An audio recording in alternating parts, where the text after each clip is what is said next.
విశ్వవిఖ్యాత స్వర్గీయ ఎన్టీఆర్ 29వ వర్ధంతిని శనివారం ఉదయం విజయవాడ రూరల్ మండలం గొల్లపూడిలో ఘనంగా నిర్వహించారు. ఎన్టీఆర్ చేసిన సేవలను స్మరించుకునేందుకు గొల్లపూడి సెంటర్ తెలుగుదేశం పార్టీ శ్రేణులతో పోటెత్తింది. విజయవాడ పార్లమెంటు సభ్యులు కేశినేని శివనాథ్, మైలవరం శాసనసభ్యులు వసంత వెంకటకృష్ణ ప్రసాద్ స్వర్గీయ ఎన్టీఆర్ నిలువెత్తు విగ్రహానికి గజమాలలు వేసి ఘనంగా నివాళులర్పించారు. జోహార్ ఎన్టీఆర్, జై టీడీపీ, జై చంద్రబాబు అంటూ నినాదించారు. ఈ సందర్భంగా శాసనసభ్యులు కృష్ణప్రసాద్ మాట్లాడుతూ తెలుగుదేశం పార్టీని స్థాపించిన 9 మాసాల్లోనే అధికారంలోకి తెచ్చిన గొప్ప నేత ఎన్టీఆర్ అని కొనియాడారు. స్వర్గీయ ఎన్టీఆర్ తెలుగువారి ఖ్యాతిని ప్రపంచవ్యాప్తంగా చాటి చెప్పారని తెలిపారు. ఆయన చేసిన సేవలను వివరించారు. ఎన్టీఆర్ సిద్ధాంతాలకు అనుగుణంగా నేడు సీఎం చంద్రబాబు, మంత్రి నారా లోకేష్ పాలిస్తున్నారని పేర్కొన్నారు. నిరుపేదలకు ఆహార భద్రత, పక్క ఆవాసం కల్పించడమే లక్ష్యంగా ఎన్నో సంక్షేమ పథకాలను అమలు చేశారని, పేదల గుండెల్లో స్థిర నివాసం ఏర్పరచుకున్నారు అని అన్నారు.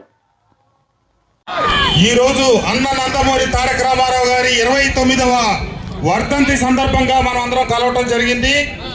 ఈ భారతదేశ చరిత్రలో 1947 స్వాతంత్రం వచ్చిన తర్వాత పేదలను గుర్తించిన తొలి ముఖ్యమంత్రి ఆనాడు అన్న నందమూరి తారక రామారావు గారు. తెలుగు ప్రజల ఆత్మ గౌరవాన్ని ఢిల్లీలో తాకట్టు పెట్టిన రోజుల్ని తీసుకొచ్చి కాదు, మా ఆత్మ గౌరవం అని చెప్పి తెలుగు వాళ్ళకి ప్రత్యేకతను చాటి చెప్పిన వ్యక్తి అన్న నందమూరి తారక రామారావు గారు. ఈ రోజు మీకు 4000 రూపాయల వృద్ధాప్య పెన్షన్ అందుతుంది అంటే దానికి ఆద్యులు అన్న నందమూరి తారక రామారావు గారు. ఆ రోజు 25 రూపాయలతో మొదలెట్టిన పెన్షన్ భారతదేశ వ్యాప్తంగా వృద్ధులకి, అసహాయులు, నిస్సహాయులకి పెన్షన్ అందిస్తా ఉందంటే ఆ మహానుభావుడు మొదలెట్టిన కార్యక్రమమే. అంతేకాదు ఈ రోజు పేదల పట్టెడు అన్నం తింటా ఉన్నారంటే ఆ మహానుభావుడు ముందు చూపుతో మొదలెట్టిన ఆ రోజు కిలో బియ్యం 2 రూపాయల కార్యక్రమం. ఎన్నో సంక్షేమ పథకాల కాల్చుడు అన్న నందమూరి తారక రామారావు గారు.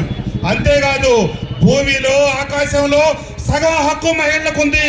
స్త్రీలకి ఆస్తిలో విధిలిస్తే వచ్చేది కాదు, స్త్రీలకి ఆస్తిలో సమాన హక్కు కావాలని చట్టం చేసిన తొలి వ్యక్తి అన్న నందమూరి తారక రామారావు గారు అనే విషయం గమనించాలి.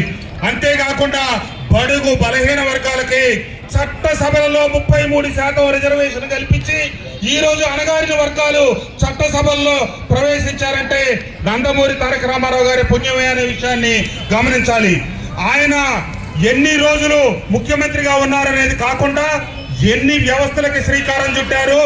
గత భూజూపు పట్టిన చట్టాలకి ప్రజలకి చేరువ చేయటం కోసం వాటన్నిటి దుమ్ము దులిపి నవ ఆంధ్రప్రదేశ్కి, తెలుగు వాళ్ళకి నవ్యాంధ్ర పాలనకి శ్రీకారం చుట్టిన అన్న నందమూరి తారక రామారావు గారు చూపించిన బాటలోనే చంద్రబాబు నాయుడు గారు, ఈ రోజు యువ నాయకులు లోకేష్ గారు ఆ పథకాలన్నీ విస్తృతపరిచి విభజింపబడిన ఆంధ్రప్రదేశ్కి అన్యాయం జరిగితే గత ప్రభుత్వ హయాంలో అభివృద్ధి దిశగా ఆంధ్రప్రదేశ్ వెళ్లాల్సి ఉంటే తిరోగమన దిశగా పంపిస్తే మీ అందరి అండదండలతో ఈ రోజు కూటమి ప్రభుత్వం అధికారంలోకి వచ్చి ఇటు సంక్షేమం, అటు అభివృద్ధి 2 కళ్ళుగా ముందుకు సాగుతా ఉంది.